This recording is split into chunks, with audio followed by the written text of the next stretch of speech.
I'm here to talk to you about stand-up comedy. It's a passion of my life.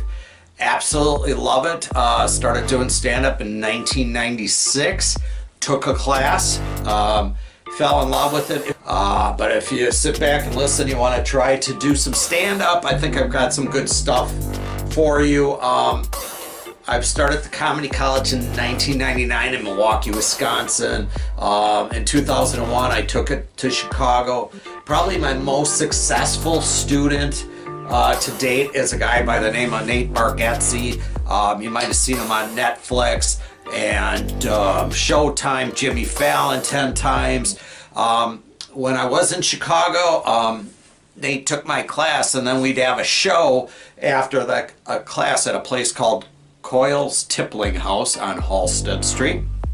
And in that room on a Tuesday night, there would be guys like TJ Miller, Kyle Kinane, Sean Flannery. Nate was always performing there. Hannibal Barris would come in. Kamal Najani, I can't get his name right, but he was just up for Oscar for his screenplay, The Big Sick. So I've had a lot of fun with this, and over the course of the year, what's been great for me is, I get paid to laugh with people. So while you were working your job today, I got up around 10 o'clock and wrote a couple of jokes. And I'm going to take a nap, quite frankly, in a little while. So this is between my nap time and that. But laughter has really been a good medicine for me, too. I'm not going to lie. I've had some depression. That's kind of why, kind of selfish reasons why I run the comedy college. Because I like to laugh a couple of times a week.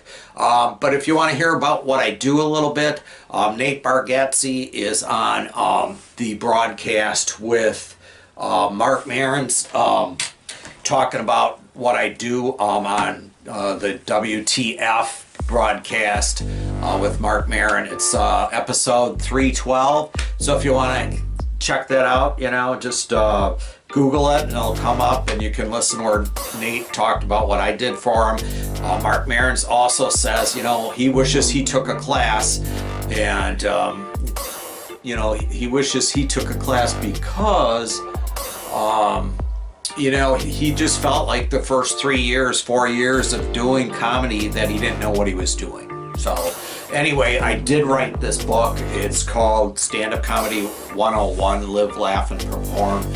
With you guys and all your help, you've helped the book. Before, I used to have to Google Stand-Up Comedy 101, Live, Laugh, and Perform. But with your help of pushing it to the top of most of the lists out there, you can get this on Amazon, Barnes & Noble, pretty much any distributor that sells books. And it's going to walk you through some great things. I'm not going to get into that too much today, but I will in upcoming episodes. But if you're looking to get in stand-up, this is something I want you to think about right now. And that is, what makes you unique to, to the world? I get people from foreign countries that come to see me. They talk about their heritage. That's something interesting to American audiences. I have people with mental health problems. I'm dealing with a guy with schizophrenia who pushed a cart around a neighborhood, was homeless for a long time, has got his life back together, runs a beautiful organization that helps people with mental health and mental illness. And so there was also a guy that used to come into our rooms, and he was a fantastic comic. His name was Pat Bryce, and I'm no stranger to addiction and stuff like that. I've been in recovery for a while too, and he didn't quite make it through, and you might be struggling too. So this is kind of like a public service announcement. I'm sure your family's been affected by this crisis, but I wrote this book too. It's called What Color is Your Brain Scan, and it's a way to keep you connected to your goals, and it's a way to keep you on track. Whether you are in recovery or not, this will help you obtain whatever you're setting out to do. But anyways, I'm not going to hang on here real long today, but if you do get my book, and you're out in the middle of Idaho somewhere, or Montana, or you're in England, I do just started doing them. some FaceTime stuff. So if you get the book and you want to have some one-on-one interactions, my YouTube page is Jim Rauth, World's Funniest Free Comedy Show. My website address is comedycollegeinfo.com. You can check that out. And then, you know, I just appreciate you taking out time from your day. And so I am going to go get a little snooze. And then I'm probably going to write some more jokes tonight, hopefully, and kick back, watch some of the games. Looking forward to the Final Four, and have a great Easter weekend.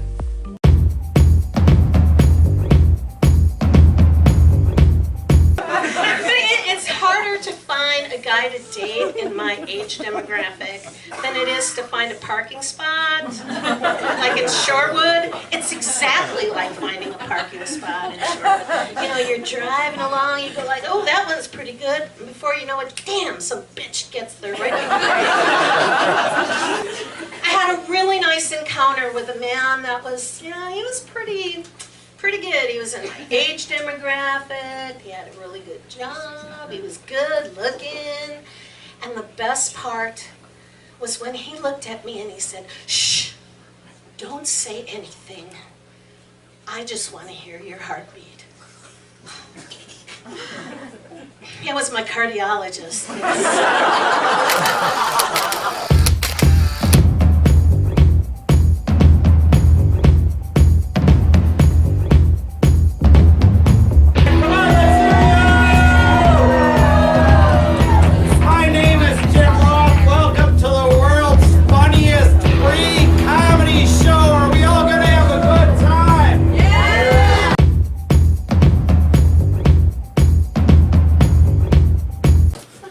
Jag gör något som bara händer.